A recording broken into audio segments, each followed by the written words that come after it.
Welcome to the Live Well, Perform Better podcast, brought to you by Below the Line. My name is David Duggan, and I am part of a team made up of experts from the worlds of business, elite sport, adventure, and health and well-being. We are coaches, mentors, and advisors to some of the world's biggest companies and organisations, as well as smaller businesses, entrepreneurs, and people looking to make their mark on the world. Our guiding mantra at Below the Line is Live Well, Perform Better. What does that mean, you might ask? Good question. Maybe the easiest way to describe it from our perspective is finding the formula that works for you when it comes to things like looking after your physical and mental health, running your business, developing your career, leading your people, or simply being able to show up as brilliantly as possible into your own life, both for yourself and those around you. That's why each week I sit down with a member of our team or an invited guest for a conversation that focuses on the question, what do the words live well, perform better mean to you? This question is a way into exploring with people from a range of different backgrounds, industries and disciplines. What are the practices, techniques, habits or ideas that they use to help them to show up and be at their best in all areas of their lives, whether that's as CEOs, leaders or managers, or as parents, family members or friends. We keep it short and sweet so that you can extract all the good stuff and get on with the rest of your day, and hopefully put some of this knowledge, experience and expertise into play for yourself. This week I'm delighted to have been joined by a very special guest, Sue Hollingsworth. Sue is a storyteller who has been performing and teaching the art of storytelling for over 20 years. An acclaimed, internationally recognised workshop leader, coach and organisational consultant, as well as author, Sue has brought her passion for the power of storytelling into many settings and environments around the world, from storytelling retreats on the islands of Greece to oil rigs in the North Sea.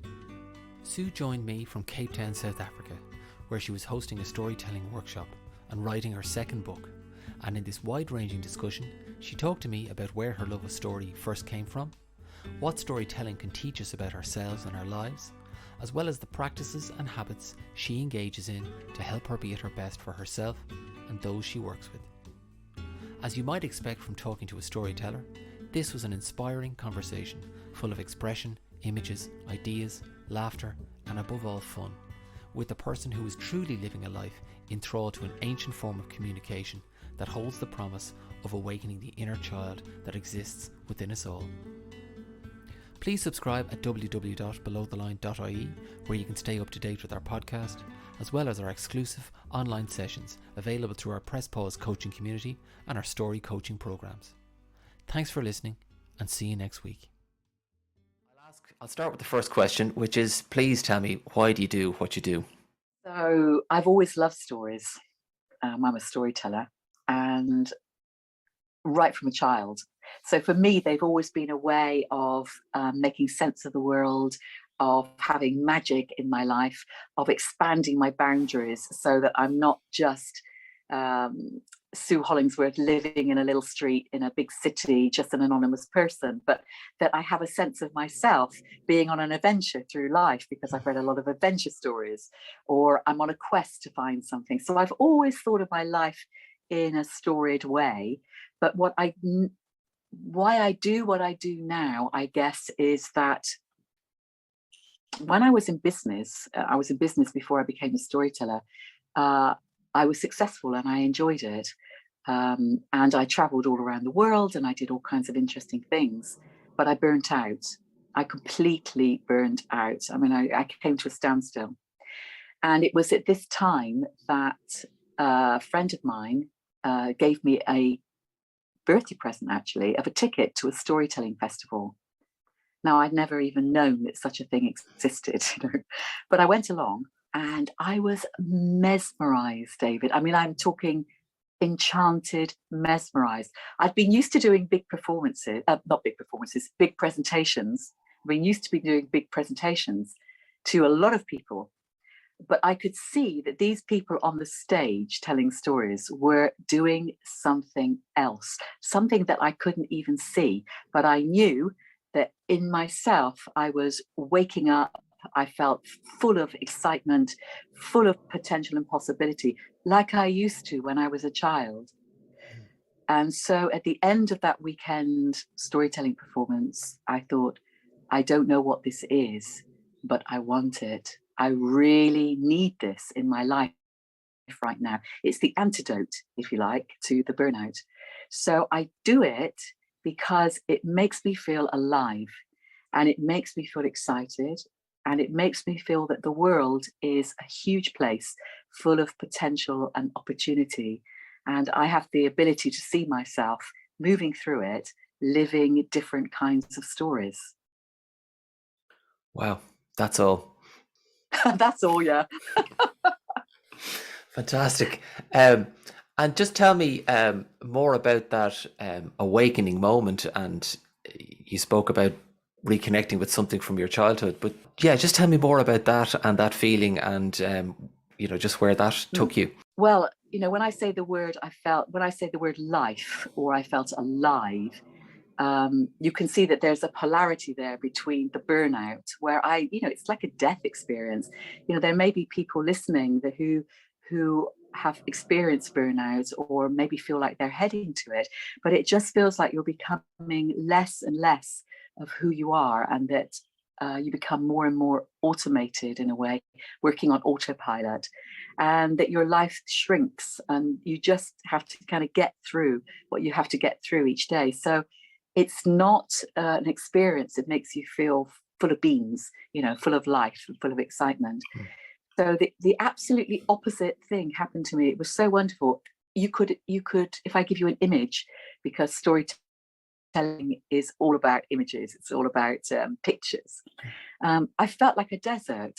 I arrived at that place, I felt like a desert with nothing growing, and just a sterility in my life. And the stories fell on that desert like rain. So they just fell like a cooling rain onto this desert. And then, of course, as you know, when rain falls in the desert, everything springs to life, new life. Seeds that have been dormant for a long time, like they were for me right from my childhood, those seeds, they start sprouting, and they don't do it slowly. They just come right out of the ground, and they open up very quickly, and you have a huge multicolored carpet of plants and flowers in a short space of time, having to do everything that they need to do before it stops raining again. So I felt like that. I felt like I just come to life, and the things that were living inside me for so long, they just sprouted, and there was no going back. Once you've seen a flowering desert, there's no going back to the image of the dry, arid desert, because that under the surface there are the seeds which are going to bring forth all this beauty and potential.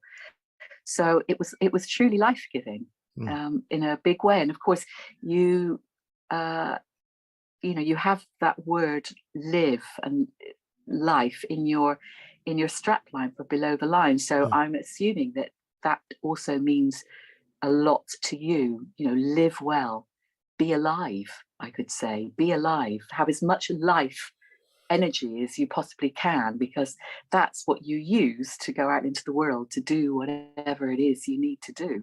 Yeah, absolutely. And I think a big theme in our work is find the meaning.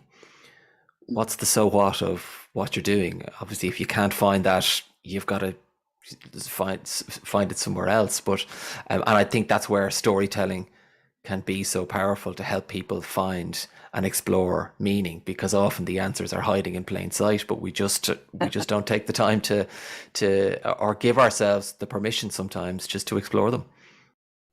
Yeah, absolutely. Yes, in my work with people, uncovering and shaping and telling their own stories, that's so true. And then also, of course, there's a long historical element to storytelling. Yeah. Obviously, as a species, we've been telling stories for an awfully long time. And the traditional stories, the oldest stories that have survived, creation, mythology in general, legends, folk tales, animal stories, all those things. If you study them and you really learn them and have respect for them, I guess, they have survived because inherently in each of them, there is wisdom. So if you like, the traditional stories themselves are like the seeds. They do contain the wisdom. And that is one of the reasons why they're still with us. They say profound things. And then when you uncover a story from your own life, of course, it has the same possibility that if you're willing to stay with it, and if you're willing to be in connection and be engaged with that story and not dismiss it or minimize it or any of the other things that we can also easily do about our lives, then it can flower, and it flowers with meaning. And then it gives us purpose, doesn't it? Yeah. To go out into the world, like you say, and do what we need to do. Going back to that point you made around your own experience and reconnecting with childhood again, but I'm just wondering, what do you think we as people lose between childhood and adulthood that you reconnected with, and that you're clearly bringing into your own life and your own work? Oh, what a fabulous question! What a lovely question. Well, for me personally, I can answer that. So when I was at school, I was equally good at sciences and arts. And I'm in my 60s now. And at that time, when I was choosing my A-levels, there was quite a depression going on in the UK. There was a lot of redundancy, a lot of unemployment. And I remember trying to decide between these two routes, and my parents being very helpful, trying to be as helpful as they could, said, well, if you study sciences, you're never going to be short of a job. You're never going to be short of work. So that's what I did, actually. I actually took a whole raft of sciences, and I went on to study sciences before I went into business. And I think I can say from that point, when I turned away from art, that the magic started to diminish. It started to die.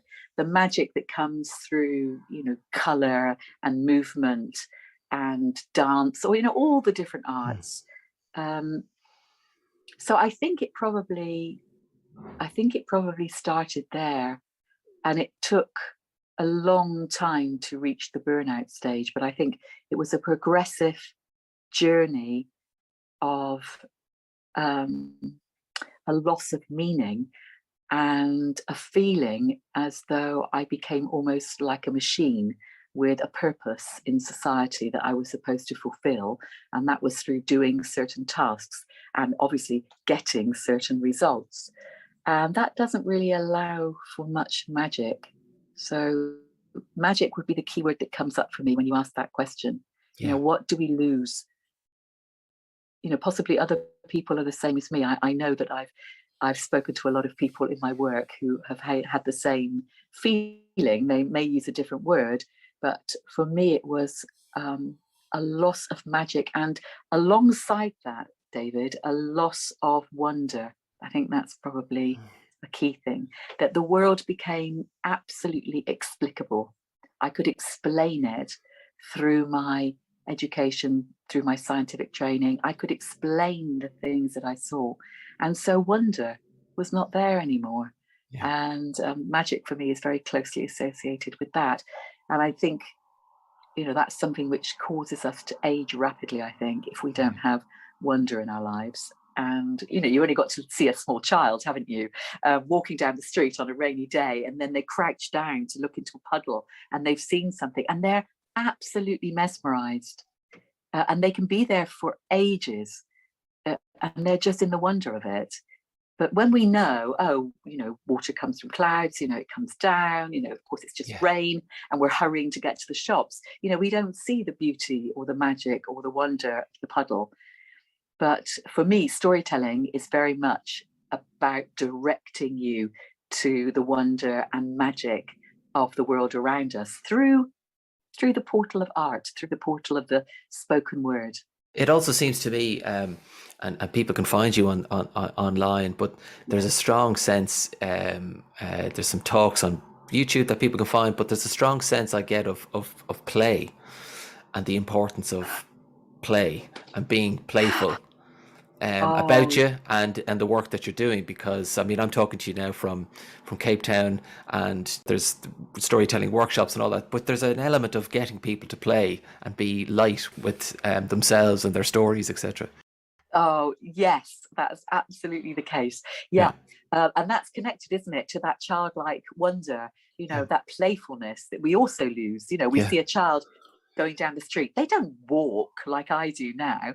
They skip. They've got joy and playfulness. That potential is there for them all the time. And so what's happening now to me as I'm speaking to you is a story is coming up, David, okay, which a tiny little traditional story from the Zen tradition. So I'll throw this in because people might like to hear it, please and do. it speaks directly to the point that you're making.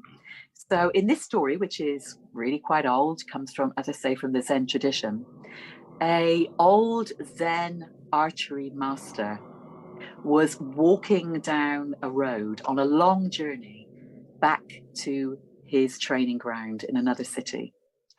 And as he was walking along, he was looking around, thinking thoughts about his archery practice, when up ahead he saw a barn. And on the side of the barn, there were targets painted. And in the center of each target, right in the middle of the bullseye, was an arrow. And he knew that even he himself, an archery master with all his years of experience, could not have hit the target so accurately as this. And so, with a feeling of excitement, he knew that inside this farmhouse, there must be another archery master, perhaps someone that he could learn from. So he turned off the path and he knocked on the door of the little farmhouse, and a child opened it. And the archery master said, he bowed, and then he said, "Could I meet the one who has placed the arrows in the center of the targets?" And the little boy said, "It's me. It's me. I did it." And the archery master was very wise, and he knew that children sometimes have a great wisdom. And so he said, "Please, would you come and show me how you do this?" So the little boy picked up a really sort of shabby little play bow and arrow, and he skipped outside and he stood in front of the wall. He said, "Watch this." And he pulled the arrow back and boing, it went straight into the side of the barn, but nowhere near any of the targets. And the archery master looked and he was puzzled. But the little boy said, "Oh, this is the best bit." And he ran forward and he picked up a pot of red paint that was there by the side of the wall, took the brush and drew the target around it, the bullseye around it. So for me, this is like a very meaningful story. Yeah, And for anyone who's in business and has got a target to reach, or any of us who've got a desire or a way of, getting to something. Yeah, of course you can spend years and years and years training to do it. And mastery is good. Of course, we're all hoping for mastery in something. But this child shows us that there's another way to be. There's another more playful way to be. And we can get the same result, yeah, but everything's fun and we're skipping around and we're thinking creatively and we're enjoying ourselves. yeah. So yeah, so play, yes, very important. Fantastic. Thanks. That's a brilliant story. Thank you for sharing it. Um, we spoke about or we alluded briefly to our strap line and below the line, which is live well, perform better. And you've already given me some insights into that from your own life. But I'm just wondering, what does that mean to you in a bit more detail from your own perspective? Well, before I say about what it means to me, I noticed something about the strap line actually, which was interesting. So I looked at it when it was written down, and what interested me most was the comma between live well, perform better. And I wondered what the connection between these two was. So, for example, it could be live well so you can perform better, or live well and perform better, or it could be any one of a number of things. So I found my attention going to the comma and wondering what the connection was between these two statements. And so that was where I went. First of all, I don't know if you want to say anything about that. I don't know if it's meaningful to you. I suppose I know when I introed the podcast, we often say I if you like preempt people's kind of question. Well, what does that mean? And I think our take on that is if you're living well, and that can mean a whole lot of different things, but hopefully you are performing better. What does perform better mean? Mm, It's hopefully you're just showing up into your life at your best. mm. And we often talk about this idea of, helping people find the formula that works for them in relation to, well, how do I live well for me? And Mm. that, yes, comma, that's going to help me to perform better. And that means whatever you want it to mean, but hopefully it means you're just showing up into your life for yourself and the important people around you Uh, at your best. yeah. Yeah. I love that, the showing up in your life. That's great. Because, of course, when I looked at it, I was really drawn by this word Mm. perform because it relates to so much of our Yeah. work, doesn't it? That we're performance based, we're performance measured. When we perform well, we feel a sense of well being and kind of, yeah, I'm doing what I'm supposed to do and I'm being really good at it. But actually, of course, I totally was living that when I was working in business before I became a storyteller. But actually now I am much more focused on this showing up business that you just talked Mm. about, which is lovely that you mentioned it, because I'm much more focused on the being aspect of living well and being better, if you like. And it really is all about just showing up with as much of you as you possibly can. Yeah. So there's basic stuff like the question, how can you show up with as much of you as possible, has changed for me over the years. Um, it involves basic physical care, and especially as I've got getting older, I need to sleep enough. I need to eat the right food. I need to be prepared. I need to not have to hurry or rush to get to things. I need to be centered and grounded. I need to be breathing deeply before I'm starting my work, all those kinds of things. Um, but also, it means for me in my work being as deeply and widely connected to what's going on as I possibly can. So, living well, performing or being better as a storyteller involves for me nurturing connections. So between people, like we're speaking now, so Yeah. connection between us, a connection with the story that I'm telling. So if I'm actually telling a story, I need to be connected to that. I need to understand everything about the story that I possibly can, the characters and their motivations, even though I might not say anything about that. I need to understand it. I need to be, yeah, the listeners, the story. I need to be connected to myself because often, if I'm telling a story from my life, there might be a difficult one. Might be Yeah. I need to know. I need to be able to be in connection with myself to know whether I'm actually there, centered in the story, able to move into different emotions and not get overwhelmed by them, or whether in fact I'm disappearing off and my whole story is being colored by one emotion, like maybe just a whole story which just feels a bit sad, or a whole story that feels a bit happy, instead of there being a kind of journey element to it. Yeah. And then also, what I strive for, and which doesn't often happen, is a connection with something bigger than myself, something you could call it the divine, a moment of grace Mm. where everybody is together in the story, and people say you could hear a pin drop, you know, that you're together with the people, and there is something coming through you which actually is nothing to do with you.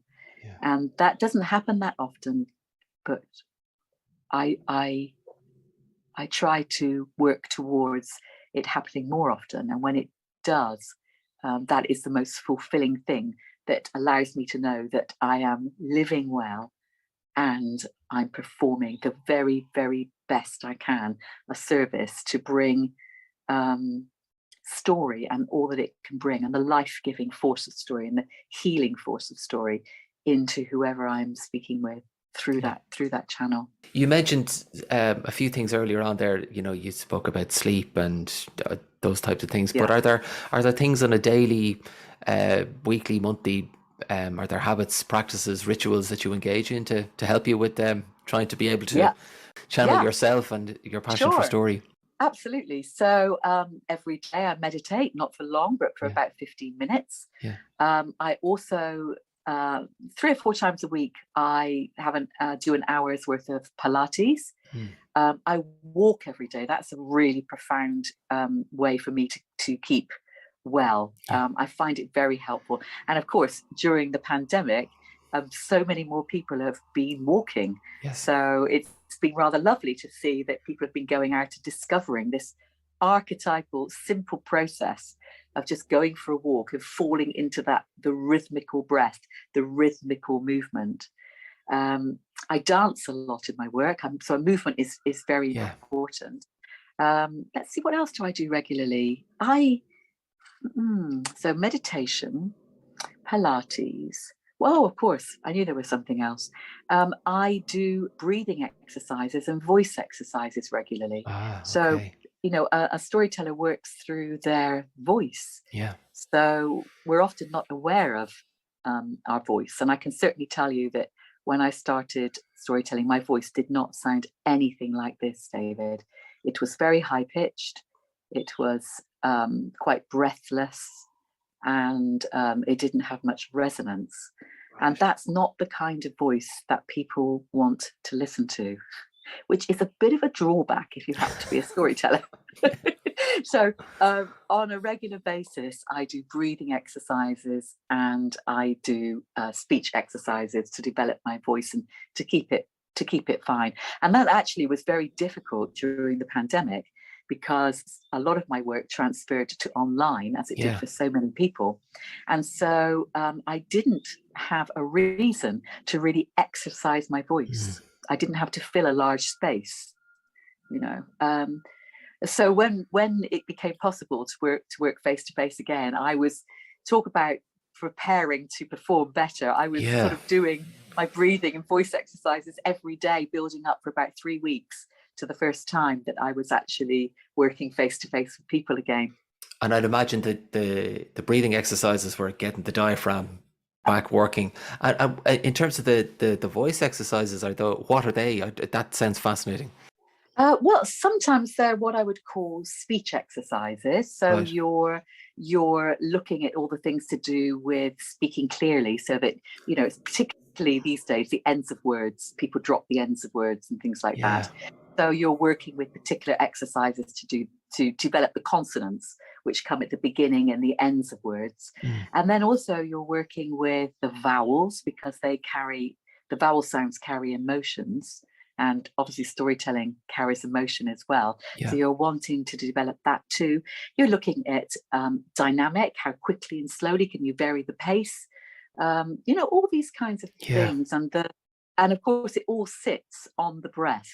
So the breath is the primary thing, like in singing, it's the same thing. You need to place the words on the breath, and they need to be together.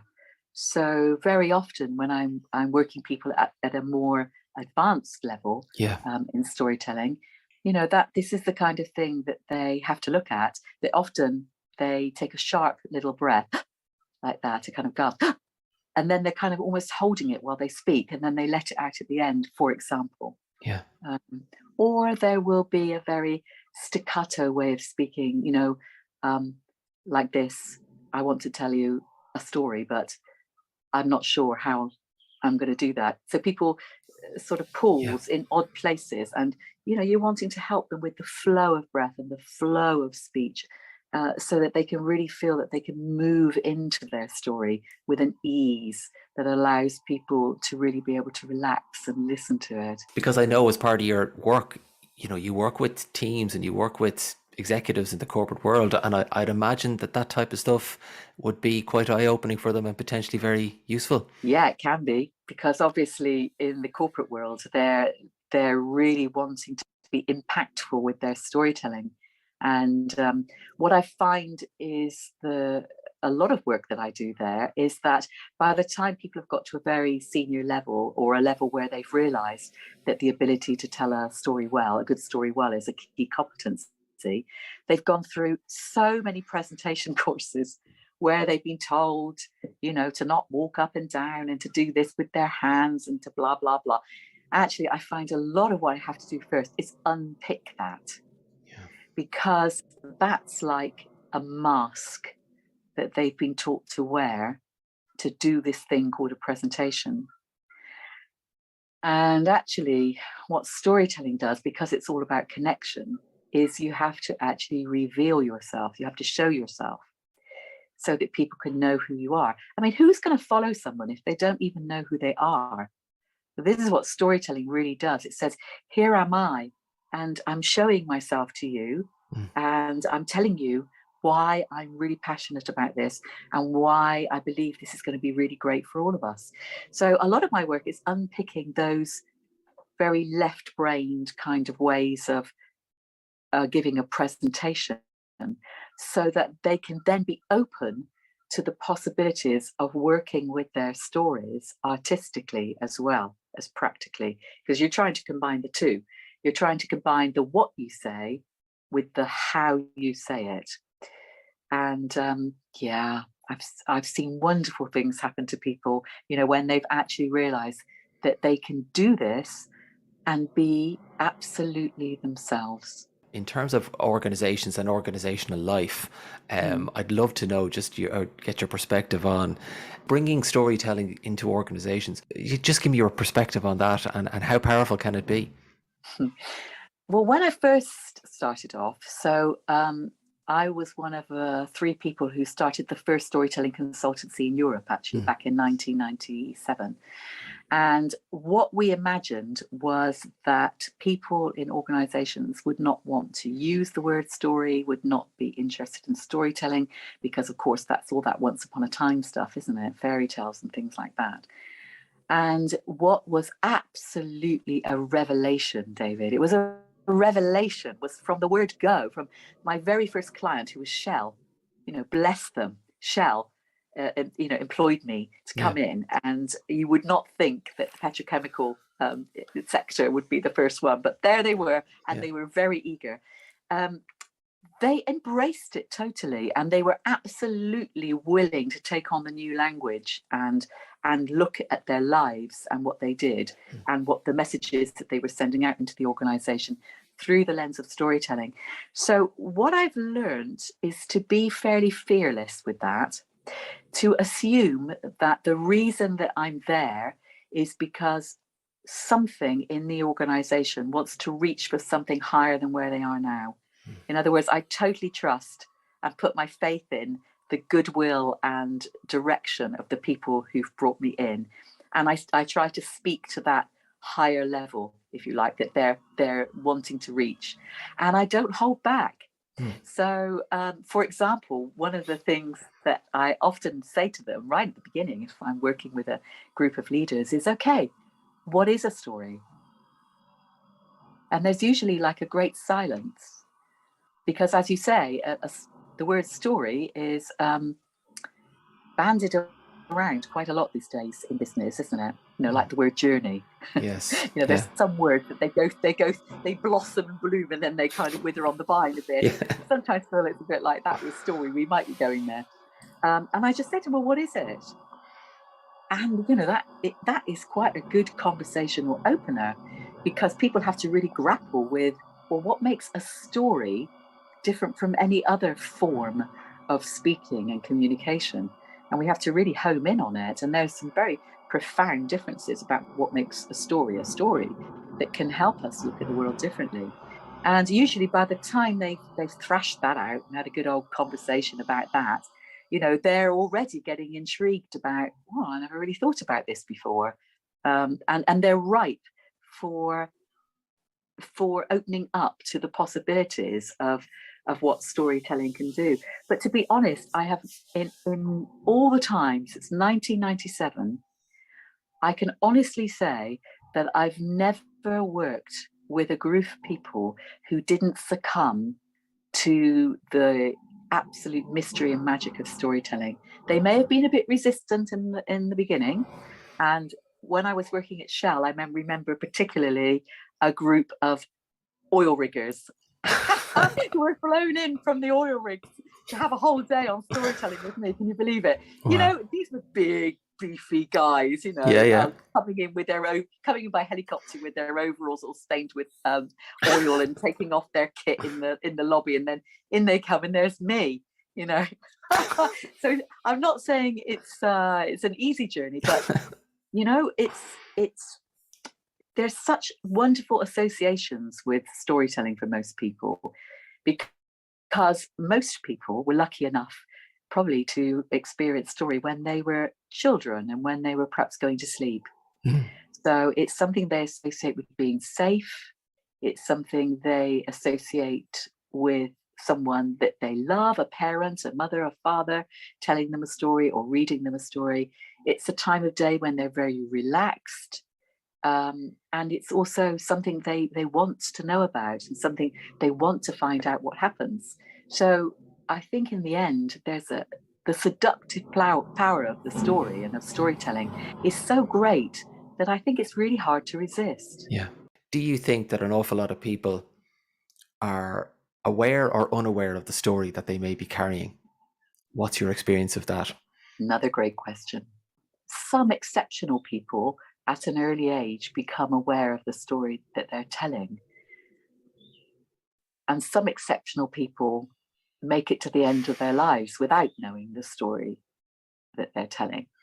But I think for the majority of us, and I would definitely include myself in this, it kind of comes at a kind of midlife awakening. So you might say midlife crisis, or certainly when your work shifts from being about what you do to being who you are. I think then that's the potential moment for people to awaken to the fact of the story that they're carrying with them. And of course, for many, many people, there are great stories that they're carrying, but there are also difficult stories that they are carrying that often hold them back from going from what they really want to go for. I can give you an example in my own life, actually. So at the moment, I'm here in Cape Town. Part of what I'm doing is I'm finishing writing a second book. And now I really struggle with writing. I really, really struggle. I'm so happy with speaking, but writing is a terrible struggle for me. And I'm so unconfident with it. And when I started to think about or try to examine what's going on here, I was horrified to discover that I could hear the voice of my grandmother speaking. And I come from quite a working class background, and definitely not the kind of people who write books, I can tell you that. Okay. And I can hear my grandmother's voice saying, she's getting ideas above her station. So you can hear my Bristolian accent coming through there a bit. But she's getting ideas above her station. You know, in other words, this is not the kind of thing that ordinary people like us do. You know, writing books, you know, you're getting a bit big-headed, kind of tall poppy syndrome, you know. Yeah. And I was horrified to discover that I'd been dragging this story around with me, you know, for a good 50 years. I thought, oh, it's about time we dealt with that one. And sometimes, of course, her voice still comes up again. And you know, it doesn't mean to say I didn't love her. I loved her dearly. But that message, that voice went into me from an early age and took root.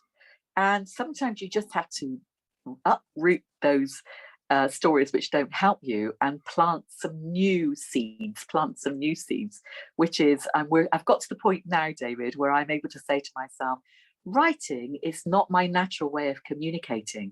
But if I really pay attention and I really dedicate the time to it, I can produce something that's worth reading. Yeah. Fantastic. I love it. So I kind of restored it, but it's taken ages, you know. Yeah. And it's interesting to hear, you know, the storyteller talk about that, because it's a common theme in a lot of the work we do, you know, who coaches the coach, and how does the coach or the storyteller get some perspective on themselves? And sometimes they could be carrying stories around for years and there's a particular time that, you know, that story has to be dealt with or looked at and re-examined. So that's fascinating. Thank you very Yeah, much. you're Um, very welcome. and then my last question, what's the one piece of advice you would give to anyone who's looking to live well and perform better based on your own experience, your own perspective? Do what brings you joy, because joy is a life-giving energy. And you know, we all feel so much more alive when we're happy and joyful. It doesn't mean to say that there can't be challenges, but you can approach them in a joyful way, seeing them as opportunities. So I would say do what brings you joy, Yeah. and be joyful as you do it. Don't be afraid to be enthusiastic or positive, or to just spread your a good energy around as you move through the world with joy, doing whatever you love. Yeah, fantastic. Well, you're certainly somebody who looks and sounds like you're doing that, exactly that. And I want to say thank you very much for taking time to talk to me this morning, all the way from Cape Town. I really, really appreciate it. It's been fascinating and inspiring and wonderful. So thank you so much. Thank you so much, David.